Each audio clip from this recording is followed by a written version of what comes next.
Vous avez trouvé un bon fournisseur en Chine. Vous avez négocié le prix parfait. Vous êtes prêt à lancer votre commande. Mais maintenant, une question se pose. Comment faire arriver la marchandise jusqu'à chez vous? C'est là qu'intervient un acteur clé, souvent méconnu des débutants en import-export, le transitaire. Vous avez peut-être entendu ce terme, mais savez-vous exactement ce que fait un transitaire? Pourquoi tant d'importateurs expérimentés s'appuient-ils sur lui pour sécuriser leurs opérations logistiques? Comment un bon transitaire peut-il vous faire gagner du temps, de l'argent et éviter des mauvaises surprises? Dans cette vidéo, nous allons démystifier le rôle du transitaire, voir comment il fonctionne, comment bien le choisir et surtout quelles erreurs éviter. Depuis plus de 10 ans, j'accompagne des importateurs francophones dans leurs achats en Chine et dans leur processus de logistique à l'international. Si vous débutez dans l'import-export et que vous voulez éviter les erreurs coûteuses, abonnez-vous et activez la cloche pour ne rien manquer. Alors, qu'est-ce qu'un transitaire? Un transitaire, c'est un expert en logistique et en transport international. Son rôle principal, faire circuler votre marchandise d'un point A à un point B en toute sécurité, au meilleur coût et dans les meilleurs délais. Ses missions principales, c'est d'organiser le transport, qu'il soit maritime, aérien, ferroviaire ou même routier, de gérer la documentation douanière et administrative, de coordonner les acteurs impliqués, donc les fournisseurs, les transporteurs, les douanes, etc. et même d'optimiser les coûts et les délais de livraison. Un bon transitaire, c'est bien plus qu'un simple intermédiaire. Il anticipe les problèmes, optimise les itinéraires et sécurise votre supply chain. Quels sont les différents modes de transport et leurs avantages? Le transport maritime est idéal pour les gros volumes et les marchandises dont vous n'avez pas des besoins urgents. Dans le transport maritime, vous avez ce qu'on appelle le FCL, donc c'est le conteneur complet, pour un seul importateur, ou bien le LCL, qui veut dire Less Than Container Load, qui est en fait du groupage maritime. Donc en fait, vous allez partager votre conteneur avec d'autres importateurs. Alors le groupage est très bien pour les petites commandes, ce qui vous évite de payer un conteneur complet. Il y a beaucoup d'importateurs qui pensent que vous êtes obligé de payer un conteneur complet, pas du tout. Vous avez ensuite le transport aérien, qui est idéal pour des produits relativement légers, de grande valeur, ou alors des produits dont vous avez besoin d'une réception rapide. La livraison est très rapide, ça fait partie de ses avantages, c'est aussi très sécurisé, mais les inconvénients, c'est le coût, donc ça correspond beaucoup mieux à des petits volumes.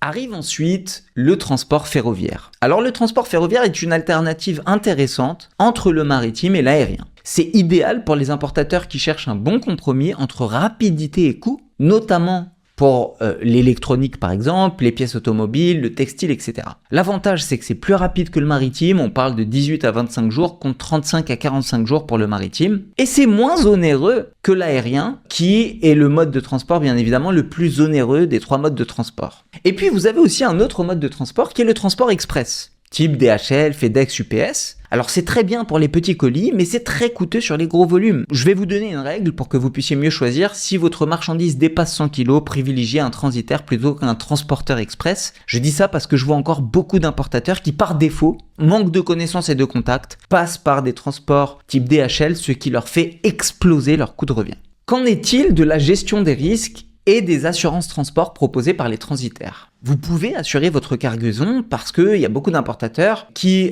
prennent des risques en omettant l'assurance. Il faut que vous sachiez qu'un transitaire peut proposer une assurance cargo pour couvrir les pertes, les vols ou même les dommages. Alors on parle ici d'assurance ad valorem, qui est une protection financière essentielle à inclure dans votre devis et qui vous rembourse de la valeur des marchandises en cas d'imprévu. Concernant la gestion des retards et les imprévus, un bon transitaire doit avoir des plans B, donc des plans par exemple de reroutage, de stockage temporaire, ou alors même des solutions alternatives en cas de blocage douanier ou de grève portuaire. Donc demandez toujours si le transitaire non seulement offre une couverture d'assurance, mais vous permet aussi de gérer ce type d'imprévu. On en arrive à un autre point concernant les transitaires qui est l'optimisation fiscale et douanière. Un bon transitaire peut vous faire économiser des milliers d'euros sur vos importations. Vous avez 2 leviers majeurs d'optimisation. Le premier, c'est de bien choisir l'incoterm pour minimiser les frais logistiques. Et le second, c'est l'optimisation douanière. Certains transitaires proposent des services de déclaration en douane qui permettent d'éviter des droits de douane inutiles et certains produits peuvent être reclassés sous un autre code douanier, donc le code à 10 chiffres qu'on appelle le code Tariq, avec une taxation plus avantageuse. Et ça, votre transitaire pourra vous aider à le faire. Alors maintenant que vous comprenez un peu mieux ce que fait un transitaire et quel est son rôle, comment bien le choisir? Un bon transitaire doit offrir un devis transparent, attention aux frais cachés, j'en ai parlé dans plusieurs vidéos. Il doit maîtriser les règles douanières de votre marché. Il doit vous assurer un suivi proactif et une communication fluide. Et il doit aussi avoir de l'expérience dans votre secteur d'activité. Attention aux pièges, certains transitaires proposent des prix bas mais ajoutent ensuite des frais cachés. Et il y a aussi parfois des manques de suivi, ce qui crée des retards et surtout des coûts complémentaires. Maintenant, je vais aussi clarifier la nuance entre un transitaire et un agent sourcing parce que c'est des termes un peu techniques. Et souvent, je discute avec des importateurs qui débutent, des importateurs novices qui ne comprennent pas la nuance entre ces deux termes. Un agent sourcing, c'est un professionnel de l'achat qui trouve pour vous un fournisseur et négocie pour vous les prix. Et sécurise par la même occasion vos paiements auprès d'un fournisseur. Un transitaire, vous l'avez compris, il gère la logistique et l'exportation une fois que votre commande est prête. Et il y a une erreur très fréquente chez les importateurs novices, c'est de laisser son agent sourcing gérer la logistique, ce qui correspond en général à des frais additionnels d'au moins 5 à 10%.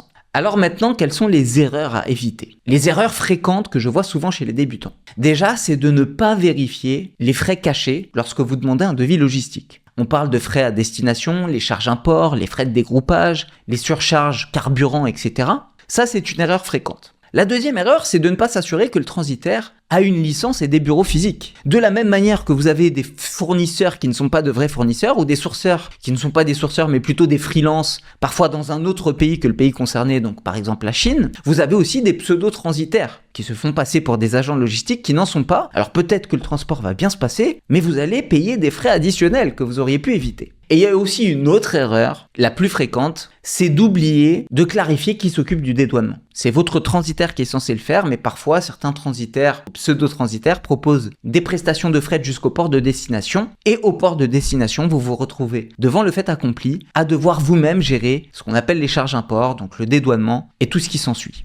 Donc vous avez compris dans cette vidéo qu'un transitaire n'est pas un simple prestataire logistique, ça peut être un partenaire stratégique pour vous. Le bon choix du bon prestataire logistique peut optimiser vos coûts et surtout éviter des galères. Éviter les erreurs classiques surtout et privilégier la transparence et l'expérience de votre prestataire logistique. Si vous avez besoin d'un transitaire fiable, rappelez-vous que nous sommes transitaires Sino-Shipping à 8 bureaux en Chine. Vous pouvez, si vous le souhaitez, nous contacter à travers le lien qui figure en description de cette vidéo pour obtenir un devis ou bien même des conseils sur vos prochaines importations. Surtout, n'oubliez pas de vous abonner, d'activer la cloche pour ne rien manquer sur l'import-export. En attendant la prochaine vidéo, je vous dis à très bientôt. 再见